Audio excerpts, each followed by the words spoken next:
मैं नहीं मानता था भूत प्रेतों में।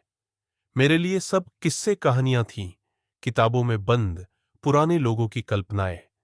लेकिन एक रात सब बदल गया, और उस रात की कहानी मैं आज तुम्हें सुनाने जा रहा हूं। ये बात 5 साल पुरानी है। मैं एक पत्रकार था, साहसिक स्टोरीज की तलाश में गांवों कस्बों की खाक छानने वाला। एक दिन मेरे संपादक ने मुझे एक गांव भेजा, खैरपुरा। यह गांव शहर से करीब 200 किलोमीटर दूर जंगलों के बीच बसा हुआ था। कहा जाता था कि वहां एक हवेली है, ठाकुर हवेली, जो पिछले 50 साल से वीरान है, और भूतिया भी। मैंने सोचा, चलो कोई दिलचस्प रिपोर्टिंग हो जाएगी।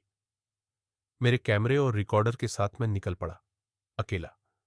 खैरपुरा पहुंचते ही अजीब सी खामोशी महसूस हुई। गांव के लोग मुझे देखकर चुप हो गए थे। जब मैंने ठाकुर हवेली के बारे में पूछा तो सबने मना कर दिया।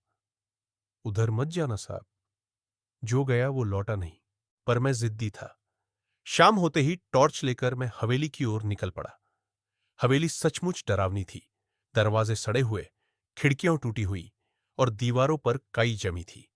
एक अजीब सी ठंडी हवा वहां चल रही थी, जो सीधे हड्डियों तक घुस जाती।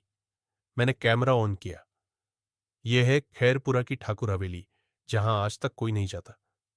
तभी मुझे एक आवाज सुनाई दी, धीमी सी सरसराहट, जैसे कोई मेरी पीठ के पीछे फुसफुसा रहा हो।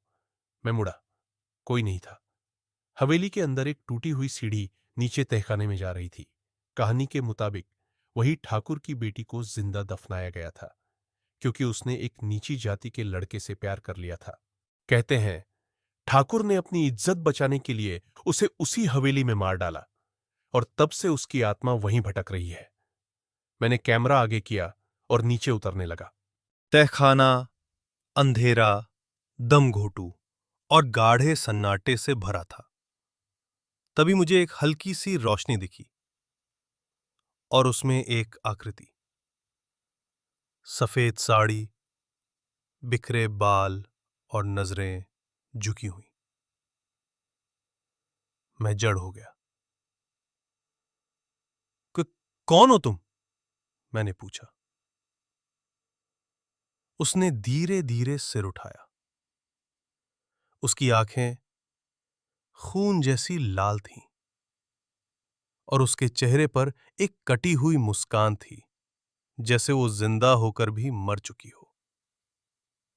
मैंने दौड़ लगाई, ऊपर सीढ़ियों की ओर भागा, लेकिन मेरे पीछे वो कदमों की आवाज धीरे धीरे नहीं, अब तेज होती जा रही थी।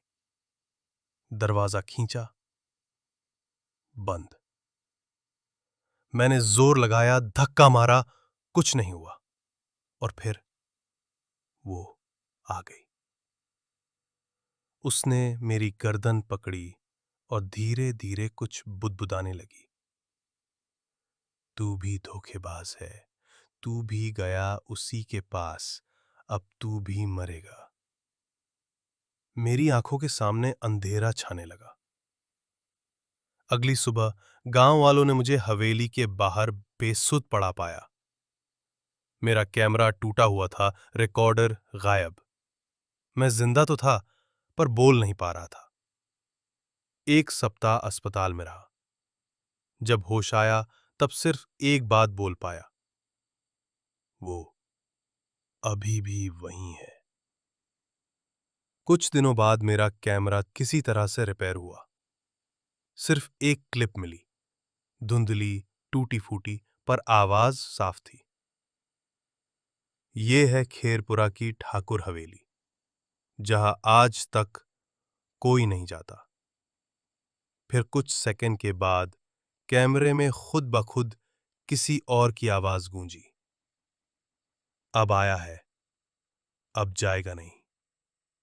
और स्क्रीन पर वो चेहरा झलका, वही बिखरे बाल, वही लाल आंखें।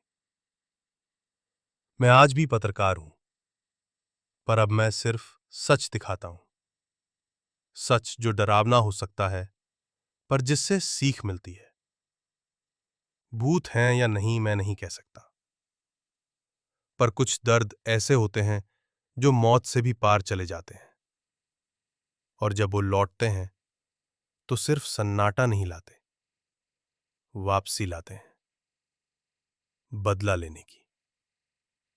कहानी पूरी हुई, पर अगर तुम कभी किसी वीरान हवेली के पास से गुजरो और तुम्हें लगे कि किसी ने तुम्हारा नाम लिया है, तो बस पीछे मत मुड़ना, क्योंकि कुछ कहानियां दोबारा जीना चाहती